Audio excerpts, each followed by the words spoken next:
Yes. is way up there as one of the top favorite dips of all. As a kid, I didn't like Taramasalata, but as a grown up, it rocks. And this Love one's a good one. What's Taramasalata? It's a caviar. It gets whipped up. My version will be light as a mousse. Let's make a nice batch of Taramasalata. I can't wait. I've had your Taramasalata before and it is good. All right. You're gonna love it. Okay, see you guys in a bit.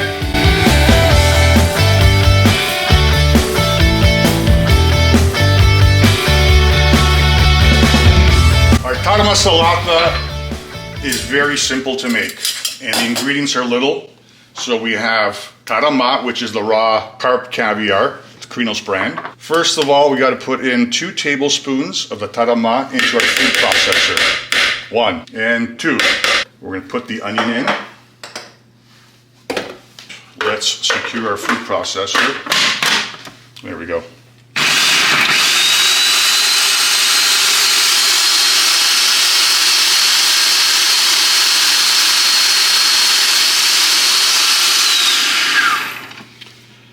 I've turned off the food processor. We got some chunks of the onion. This is what you want to get your rubber spatula out. And we're just going to scrape the sides a bit. And this has to process some more. Okay.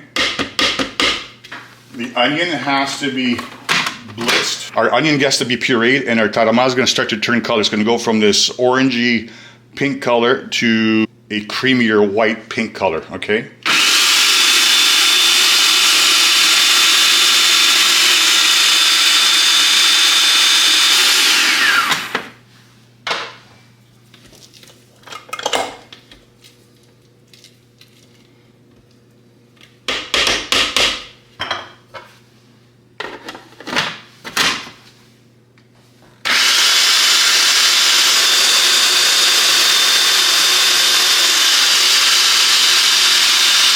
Okay, we've had the food processor whizzing for about 2 to 3 minutes, and you can see the color of tarama has turned color. There's more air in there, it's whipped up, it's been broken down, and that's just the onion and the tarama. So at this point, what we have to do is we're going to add our bread. So you need cold water, okay, 4 slices. All you want to do is just add enough water to soften the bread, okay, as such. You use your hands to squeeze out excess water. Use cold water, and that's going to help offset any sort of friction that's going to happen in the food processor.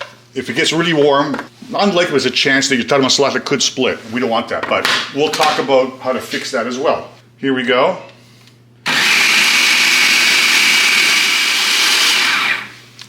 Here's my other little secret ingredient. This is called liquid smoke. It's all natural, so I put a couple of dashes. That's all you need, all right? A little goes a long way, and it's gonna give a nice slightly smokiness to your Taramasalata that anybody that I've made it for just loves. And we can prop that.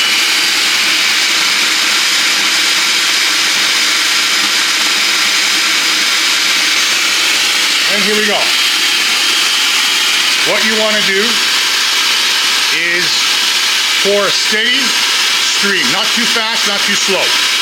Here we go.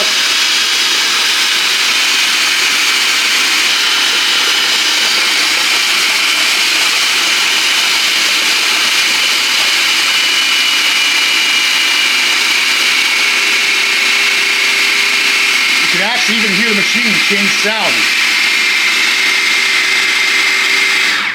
Let's take a look at this. I'm going to scrape the sides again. Go take a look at that. It's creamy. Just going to get the sides. I'm going to put the lid back on. And we're going to add our lemon juice.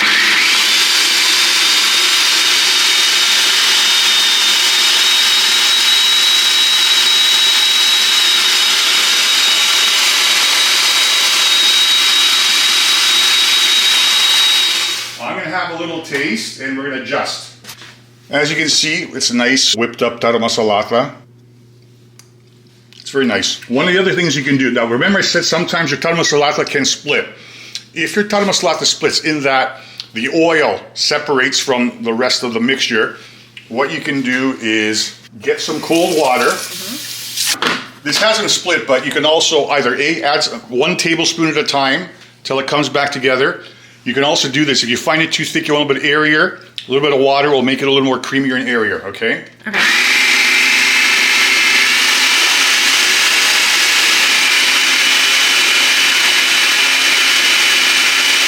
I'm gonna put 1 more tablespoon.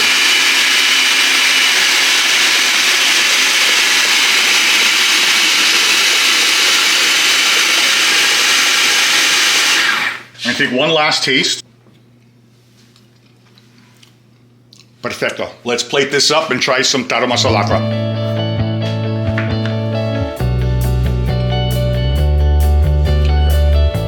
Gorgeous.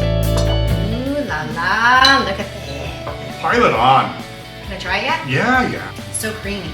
And it's so fast to make. You guys gonna try this at home and you're going, wow, best ever. Hey, cheers, my friend. Cheers. Cheers. Bye. Ciao.